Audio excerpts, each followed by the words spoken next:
From an absolutely insane pay-per-view to end the year to our bare knuckle recap and everything that's happened in our lives in between, we have a lot to talk about. What is going on, guys? My name is Jonah Morales. I'm Tiffany Lace. And together we are Cageside Chats.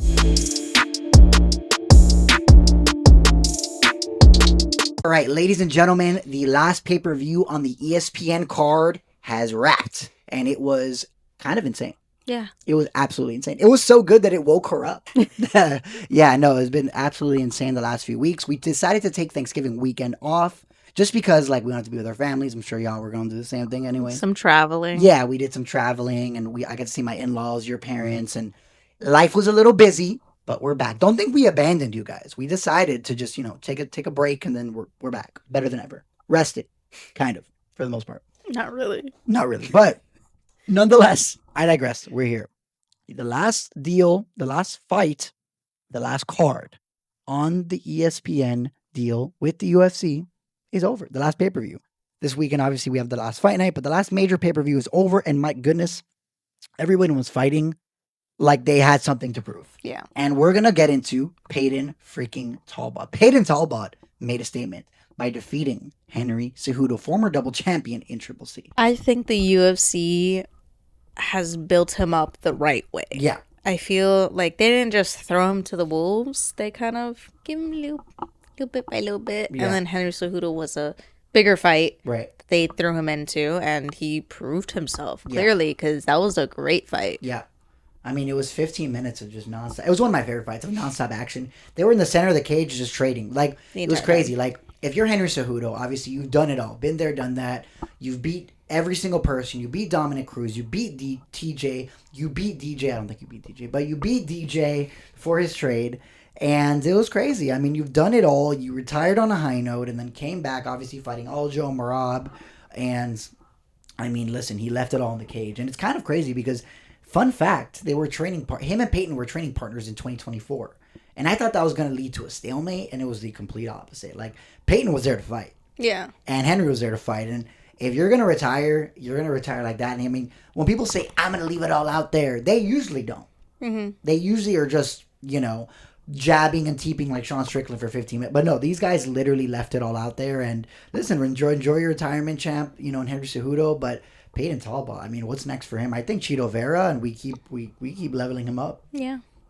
I mean, Cheeto Vera would be a great fight for him. They're both strikers, so it's not going to be a lot of grappling, because I know y'all hate grappling for some reason, and you're choosing to watch mixed martial arts. But, so yeah, there's going to be Cheeto Vera, and I think Peyton would be a good one, and then throw him on a Paramount card, and whoever wins, they keep ranking him up. But Peyton Talbot, I mean, he kind of feels like a person that we just hung out with. Like, he's kind of like, he looks like all of our friends. Yeah. Painted nails, tatted up. I mean, the sky's the limit for him, and when he cut his hair, I think he locked in. Yeah, definitely. I think that was his, okay, maybe I should start taking this a little more serious. Because, I mean, he was on a bit of a win streak, and then he lost that one fight, and then from there just made significant improvements. Because, his last win was a bit of an upset. He was supposed to lose to that Brazilian gentleman that he fought, and he has just risen up. I mean, when I saw Henry Cejudo and Peyton, I was like, I don't know about all this. And then I gave my final pick as Peyton just because I love watching the alt person win, and he won. So,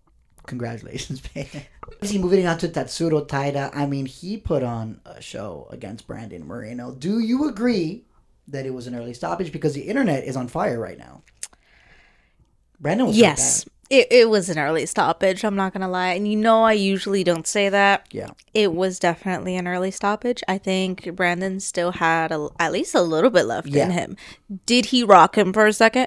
Absolutely. Sure. He was not out, though. Yeah, I mean, I think that was the first time in the many, many years I've watched Brandon that I've seen him hurt bad. Yeah. I don't remember, I don't know if you remember that moment that he was on his back and Tatsuro hit him real bad with a straight right, and he was hurt. I mean, you could see that his eyes were, wide open, oh, crap, I'm hurt. But I don't know if I agree with the stoppage. It's just Brandon scrambles a lot, and I think Brandon could have scrambled. I agree that it was trending in that direction, though. I think it was. Yeah, absolutely. I think it was trending in that direction. Yeah, I do think he would have won in the end. I just think it was early at the time it was stopped. Do you think he would have TKO'd Brandon? Maybe.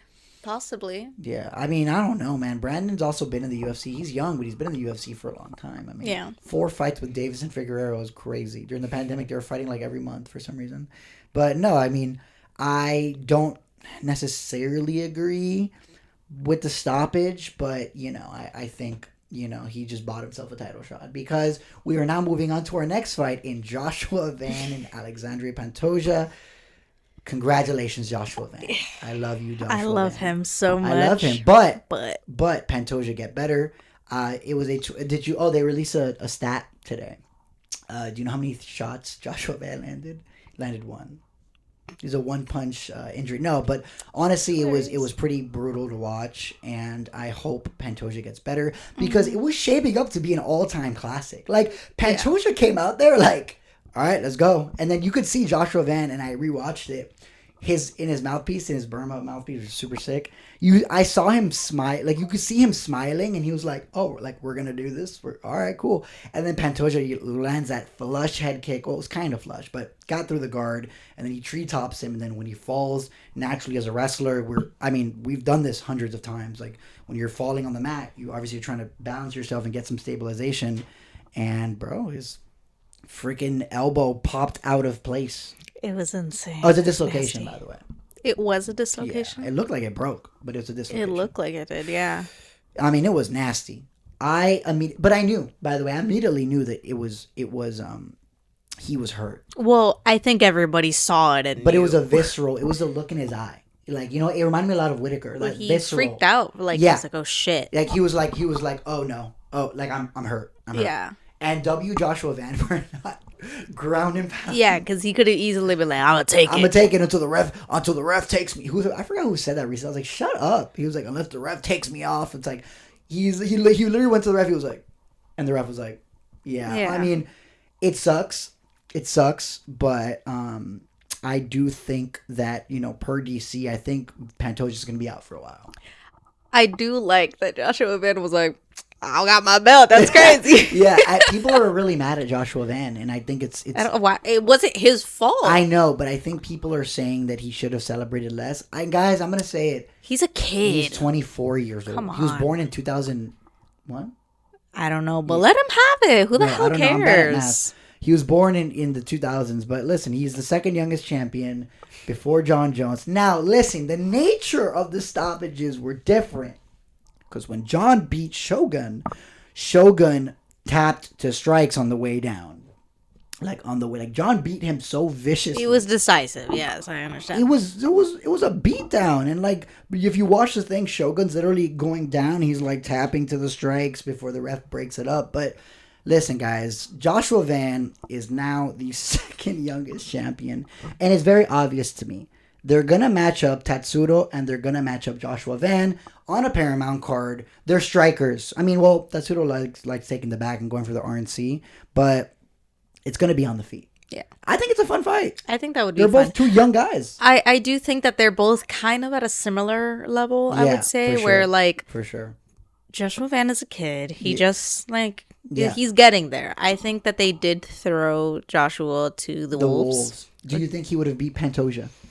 I don't know. I don't know. I hope he did because I don't really like Pantoja. I'm not a fan. I'm not a huge fan. I don't hate him, but I'm not a huge fan of him. There's something in his personality that rubs me the wrong way. I don't know what it is. Maybe he's too like serious looking. Yeah, I don't know. He's a serious guy. Like if you even watch him back on The Ultimate Fighter, he's not like Weird fact is that he didn't even win The Ultimate Fighter, and he became this dominant champion at 125 pounds. But I don't know. I really want to see him run it back. I think he deserves it. Yeah, of course. Because if you have that many title defenses, like, okay, bro, like but I think it's interesting. And I will say, when Steve Erceg fought Pantoja, like we're thinking way back when we first moved into the spot, but Pantoja, if you can survive the early onslaught and you make him work a little bit more, you can tire him out. But he does this thing where he comes out guns blazing, gets a little tired, and then like remembers, and then he just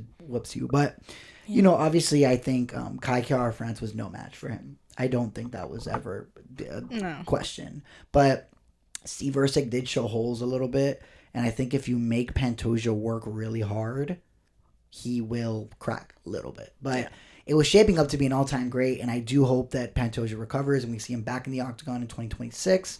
But for now, the belt belongs to Burma's first ever champion in Joshua Van. Congratulations, my friend. But anyways, it was an absolutely insane way to end the year. It just seems like every fighter had something to prove and something to show. But it was a great card. Yeah. I mean, I didn't leave feeling like, oh no, oh my gosh. I didn't feel like I left wanting more. Because there has been times where there have been cards that I've been like, dang, I low-key wish that this was like more, like a little lackluster. You know what I mean? So what would you say was your favorite fight this year? It was one of two.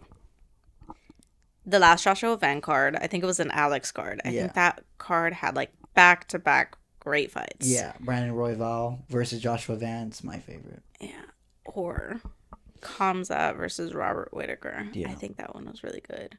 But Alex versus Ankalaev was really good too. One or two. I'm going to say two because my boy won. No, it's just when Alex fights, though, there is like a certain stop what you're doing and watch Alex Pereira fight. Yeah. Well, it's funny that you mentioned Alex because we have a bit of a developing story that we're going to get her live reaction here on Cageside Chats. Yeah, what is this? Alex is most likely going to vacate his belt. And move to what?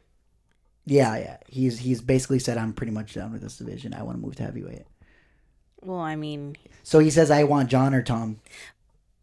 But they're not going to do an Ankalaev Alex 3? No. Why not?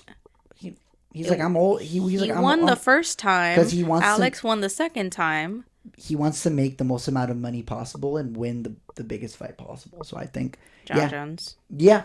So I think Alex Pereira, I don't know if this is a confirmed rumor, but Bloody Elbow and some other media outlets were reporting that Alex Pereira has expressed interest to Dana that, I want to vacate and I will move to heavyweight and give me one of the two biggest fights. Yeah, I guess. Can Alex Pereira defeat John Jones? I don't know. I don't know either. But you know who can? Who? Khamzat Chimaev. You're doing this again. Every time you do this, the internet I just would like Khamzat to fight everybody. Yeah. I mean, he's chasing the fight. He is. If y'all go to his Instagram, every time Alex posts anything, Khamzat's like, "I brother, I come brother." Like he's chasing it, but it's not gonna happen. It seems now less likely to happen. It seems like Alex Pereira is bent on fighting John Jones, and John Jones is bent on fighting Alex Pereira. He even recently said in a Q&A, what if you're not a main event spot? And he's like, I'll still take it. All right, guys. So we have a special guest. We have a special guest here, guys. So who do you think wins, Alex or John Jones?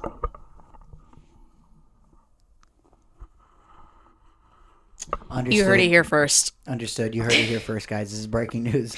But yeah, it seems like Alex wants to fight John. John wants to fight Alex. I think it's going to happen. Yeah. And then Tom is going to fight Cyril. That's what I think is going to happen. We're going to have a White House card. John Jones will be fighting Alex for whatever they want on that card. Top of the bill will obviously be Cyril and Tom. They're going to figure it out. Maybe Tom brings his eye patch. Maybe he doesn't. But yeah, it's going to be good. I mean, everyone loves heavyweight fights, especially in mixed martial arts, and I think it's the obvious choice. Yeah. But, moving out of mixed martial arts, we are going to move to a very dangerous world. The very dangerous world of bare knuckle fighting. And we wanted to give first a big shout out to Don and the rest of the bare knuckle team for having us. It was a wonderful event. We are still dropping daily pictures on cageside.media on Instagram. It was a great night. It was a great night. It was very interesting, right? If you guys are watching this on video format, the cat is currently in the shot right now. But, it's very interesting, right? It's very interesting to see bare knuckle in person. I think so many people see it on the internet, and it is way different in person. I feel like it's less brutal in person than it is online. Yes, it is less brutal, but you don't visibly see the damage in person until the action stops, if that makes sense. Mm-hmm. It seems faster in person though. Yeah, it does. It seems like they're fighting at 0.2 speed, but it was great. I mean, I think the Trigon was kind of insane. I love it. I think it's really, really small, and it forces these fighters to basically just trade. It's like Rock'em Sock'em Robots. They're in the middle of the ring, and they're trading, and a lot about it is toughness. Yeah. You know, and W to Don and the rest of the team for moving us. We got to see the last 3 fights on the main card, ringside, and that was crazy. Well, might have well have been 2. Yeah, because it was weird. Yeah, there was a fight with a gentleman, and the action starts immediately, and his opponent, and it was for a belt, and his opponent alleged that he hit him in the back of the head. And they're like, "Can you continue?" And he's like, "Nah." He was milking. I love my people. I love Cubans. We exaggerate everything. He was like, we're known for that. And he was like, "Oh my God, I can't." And it's like, bro, you got out the ring perfectly fine. What do you mean you can't fight? Yeah, but I will say, one of the craziest things, and maybe we'll drop a photo, is the moment you're acknowledging when you go ringside or cage side, no matter where you go, like seeing the moment a fighter is going through that mental moment of, okay, I'm going to fight another man now. Mm-hmm. It's crazy. I think it was crazy. Like, we got to see the co-main event, obviously, and you're ringside and you literally see him, like, when they're announcing his opponent and the walkout and everything, he's pacing the ropes. And I saw in his eyes that moment that he was like, okay, I'm going to bare knuckle fight another man now. It's crazy. Yeah. Yeah, it was crazy. And it's since they're moving so fast, like people who haven't gotten the chance to, obviously we're blessed enough that we got to be ringside multiple times, but the damage on their faces after is crazy. Like, they're busted up. Mm-hmm. And then one thing you guys don't see is a stretcher. There's a stretcher in every combat sports event. Well, yeah, because you could definitely get a... Well, to be fair, there's a stretcher in every sports game. I know, but now lately working more events, I've kind of got it to a point where I've noticed, like, the stretcher is actually, like, a thing. Like, we always see the post things, right, of the fighters in the, hey, guys, I'm here, I'm okay, don't worry, but, like... Posted in the ambulance like Marab. Yeah, posted up literally, hey guys, I'm okay, I'm with bro. And then he was plugging Aljo's drink. Do you remember that? Yeah. He was like, yo, Aljamain's liquor. I was like, bro, go put stitches in your face. But yeah, it was a really cool event. The organizers were really happy to have us. It was different.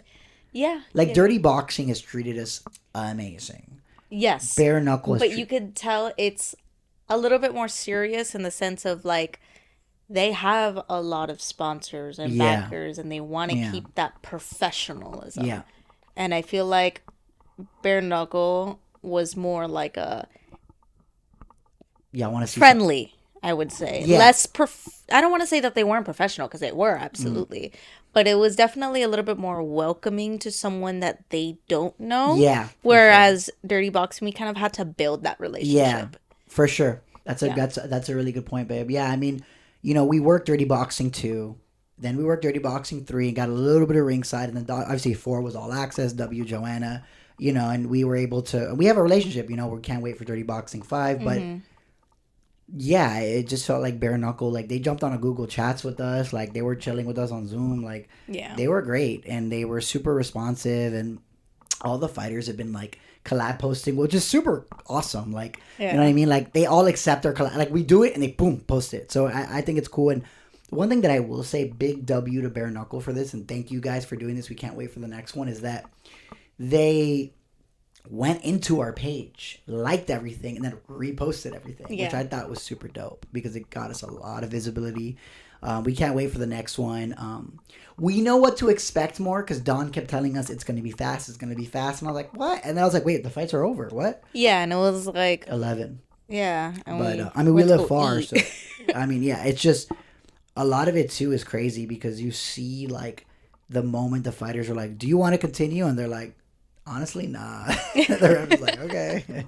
But it was really, really a fun event. Yeah. And I loved the moment that we removed ringside. It was, like, so different. Well, as a photographer, not being ringside is... It has its plus and it has its downs. Yeah. Like, it really all depends on the stage that they're on. Yeah. So, like, in BKB, it's the Trigon. Yeah. Right? So, but it's at what I felt like a much higher elevation. Yeah. So, and they have a lot of shorter fighters, which I thought was also interesting. But that's saying anything. They were shorter. Bro, this guy was like 3 feet tall. Yeah, he was shorter than me, and I'm 5'5". Yeah, exactly. And he was shorter than me. Yeah. And I'm shorter than you. So, but it becomes a little bit harder because when I'm farther away, I get a lot of the ropes, right? And I can't really shoot in between the ropes. The ropes are a part of the picture now, right? And when you're shorter, all the ropes are at eye level. So unless you're going down at a different level, then I basically am missing a lot of shots. And I found that was an issue that I had there because of the shorter fighters. When you're shorter, the ropes are basically at eye level. So when we were shooting for Dirty Boxing, they have a lot of taller people fighting. And I can see well above their head, right? Whereas BKB, it was a little bit harder because they're all short. Oh, well, at least most of them were short. But once they move us ringside, I'm able to shoot in between the ropes and get a lot more of the photos that I want to get because I can actually see their face and I can kind of adjust the camera angle to shoot in between the ropes and be able to actually get their face fully instead of just like a part of their face. And this is a question I have for you, just came to my head. So obviously, you know, my role in our company is that I co-produce as well. I post, write the captions, I do a lot of the video stuff. Like for me personally, when we're shooting, like it's so different when I'm shooting ringside, like the engagement that we get when you're shooting right there and you're posting it live. Like I usually am the one posting all the videos and you know, turning it around live, and thousands of people. We generated 260,000 views for Dirty Boxing, which is kind of crazy. Yeah, that was insane. But still producing views because I just got a like as well on a Big Tuna photo. Yeah, me too. Yeah, we got a like on the Big Tuna stuff. But we produced 260,000 views. Well, that was an old number, so it probably is more. But you know, when I do the videos for Dirty Boxing, you know, I obviously had the Gable KO and it was getting thousands and thousands of views. I mean, it gained 120 followers from that one night alone. Yeah. And it's funny because the other videos I did in Bare Knuckle were doing okay. The moment they moved us ringside, those videos were blowing up. Yeah. I mean, but it's crazy. I mean, I will say the one thing, Bernard Hopkins, boxing legend, was right behind us, which was crazy. But like, it's so funny. Like when we're there shooting, like, we worked a lot of events, so people we're not afraid to like get in between and like go start shooting. But you know, the videography part, and you guys can see it on our page, Cageside Media on Instagram. You see this moment of these people pacing and okay, I'm gonna fight. You know, I'm capturing that moment as it's happening. As a photographer, what is your favorite moment to capture? Because mine is not the fight. Mine is before the fight.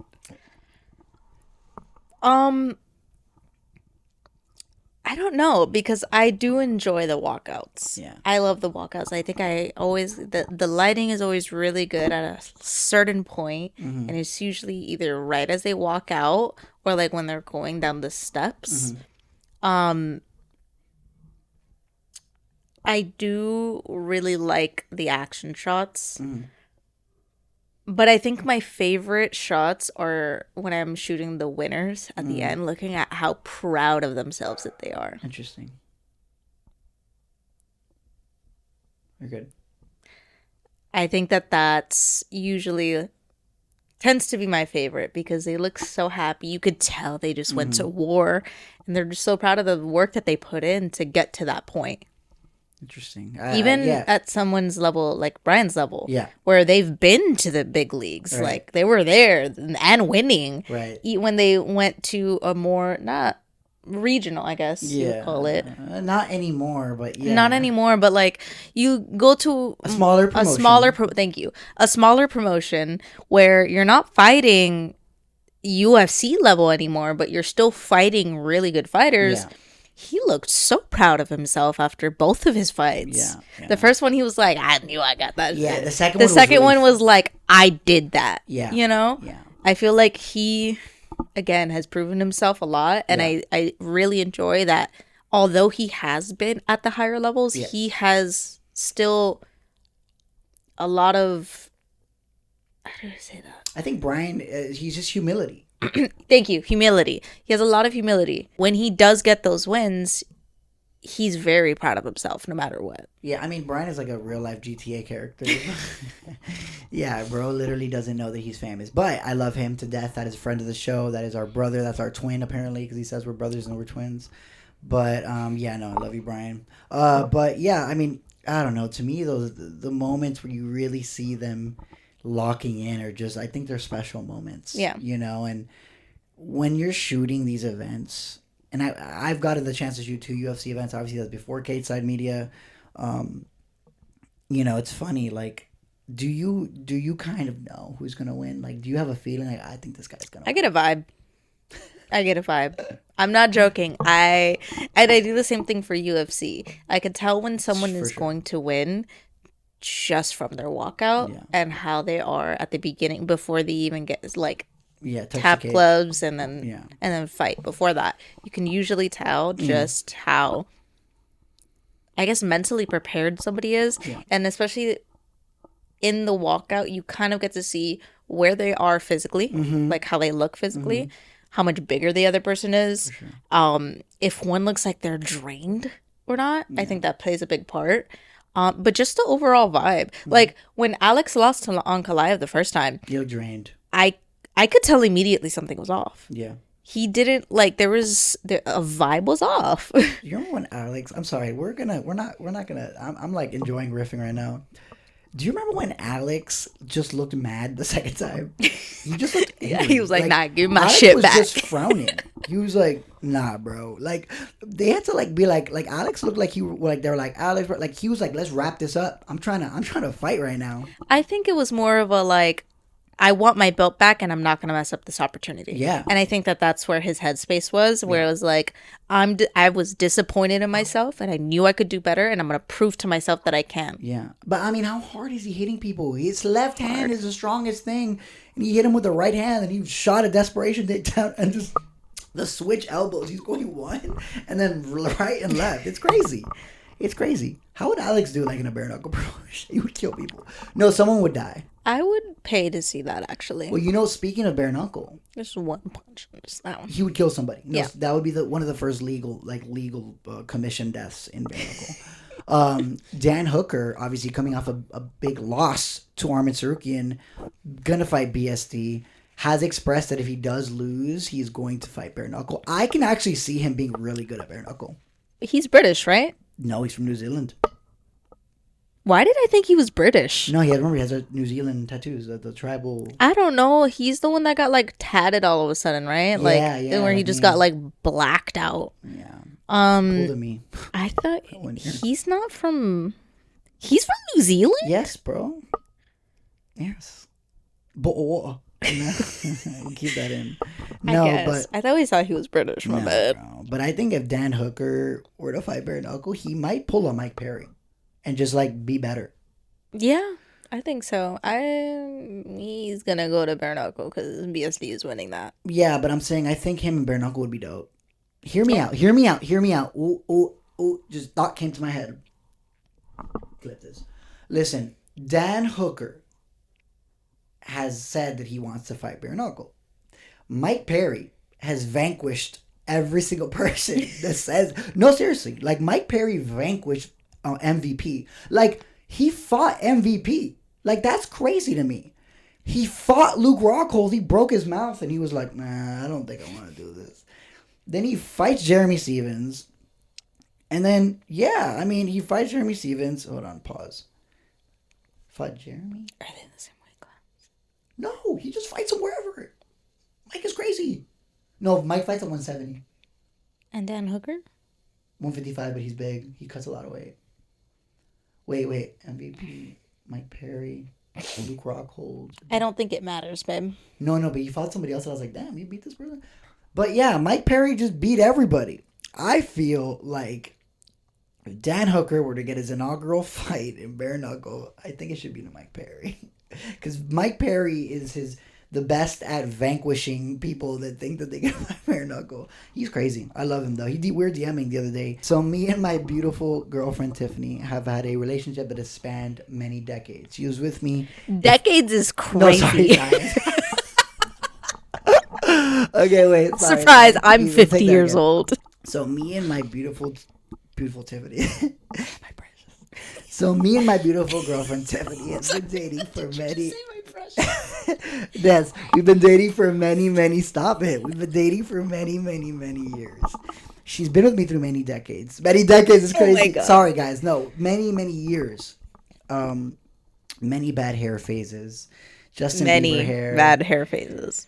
Hair is bad. Listen, he's just straightening his hair. But you know, I was DMing Mike Perry, and he said like the funniest thing. Like it was during Thanksgiving break. Him and I were chatting, and I was talking about like I don't know how we got into it, but we're talking about our partners because obviously him and Latori have a beautiful relationship, beautiful family. They're also Floridians like us. And I remember I was telling him, I was like, yeah, bro, without my girl, like I would literally be a caveman. I was living like a caveman. He was. Yeah. Do you remember that? Like only beverages in the fridge, and then I opened up the pantry and there was only candy and hot chips. There was like 4 cups of noodles. I was living right. And like 2 old microwavable meals. Yeah, those are so good. Those banquet hall meals are listen, I'm not gonna hold you. Good. They're good. So but to eat them every day is psychotic. Man. Okay, so listen, long story short, guys. We were dating in the ripe year of 2016. Well, some of you guys might have been very, very young. And when I turned 21 at the time, I wanted to be single, and I went to do that. And then many years later, I was like, okay, man, like I miss Tiffany. And then, you know, by God's grace, we got back together. We started dating, and had a little hiccup, and then we got back together. But in between all that, obviously I had my first place.